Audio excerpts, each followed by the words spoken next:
নমস্কার বন্ধুরা, আজকে আবার একটা নতুন ভিডিও নিয়ে চলে এসেছি। আজকে মাকে নিয়ে আসতে পারিনি, কেন বাইরে ভীষণ গরম রোদ উঠেছে। আজকে রেসিপি হলো কুমড়ো শাকের চচ্চড়ি। তো আপনারা পুরো ভিডিওটা দেখতে থাকুন। তো বন্ধুরা দেখুন, বাজার থেকে একদম কচি কচি কুমড়ো শাক নিয়ে এসেছি। তা কুমড়ো শাকগুলো আমি কেটে নিচ্ছি।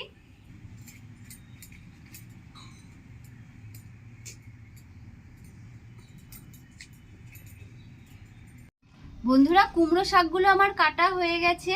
এখন আমি সবজিগুলো কেটে নিচ্ছি। দেখুন আমি কি কি সবজি নিয়েছি। পটল, আলু, বেগুন, ঝিঙে আমি কেটে নিচ্ছি।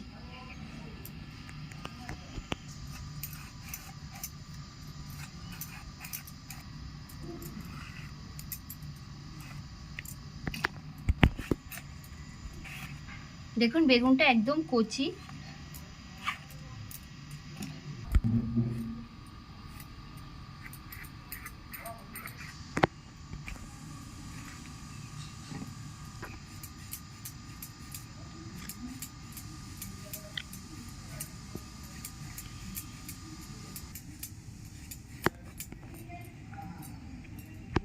আলুটা আমি এভাবে কেটে নিচ্ছি।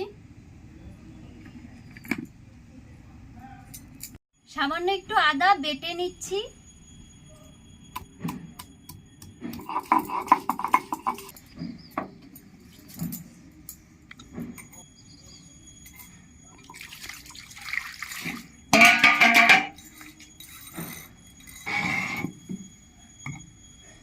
কড়াইয়ের তেল গরম হয়ে গেছে, আমি একটু বড়িগুলো ভেজে নিচ্ছি।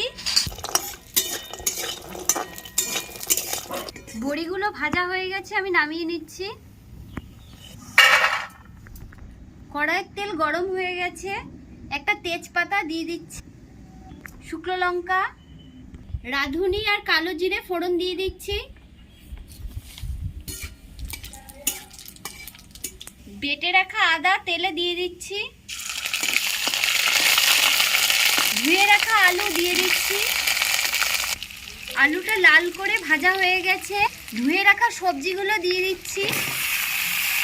সবজিগুলো একটু ভেজে নেব।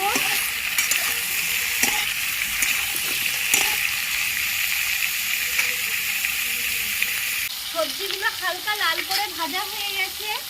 পরিমাণ মতো নুন, পরিমাণ মতো হলুদ, ভালো করে একটু কষিয়ে নেব। ভালো করে কষানো হয়ে গেছে, সামান্য একটু জল দিয়ে দেব।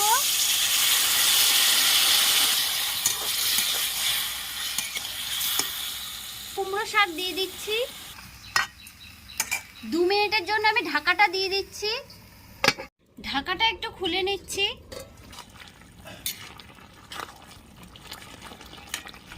ভেজে রাখা বড়ি দিয়ে দিচ্ছি। আবার আমি ঢাকাটা দিয়ে দিচ্ছি। ঢাকাটা একটু খুলে নিচ্ছি। দেখুন সবজিগুলো সব নরম হয়ে গেছে। সামান্য একটু মিষ্টি দিয়ে দিচ্ছি।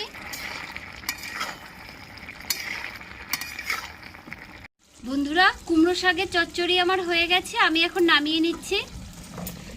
আমি এখন ঢেলে নিচ্ছি। তাহলে বন্ধুরা, আমাদের তাহলে কুমড়ো শাকের চচ্চড়ি রেডি হয়ে গেছে। আপনাদের যদি ভিডিওটা ভালো লেগে থাকে তাহলে লাইক, শেয়ার, কমেন্টস এবং সাবস্ক্রাইব করবেন এবং পাশে থাকা বেল আইকনটা প্রেস করে দেবেন। তাহলে আবার যখন নতুন ভিডিও আপলোড করব সাথে সাথে আপনাদের নোটিফিকেশনে চলে যাবে। আর তাহলে এই বলেই শেষ করলাম। নমস্কার, ভালো থাকবেন, সুস্থ থাকবেন।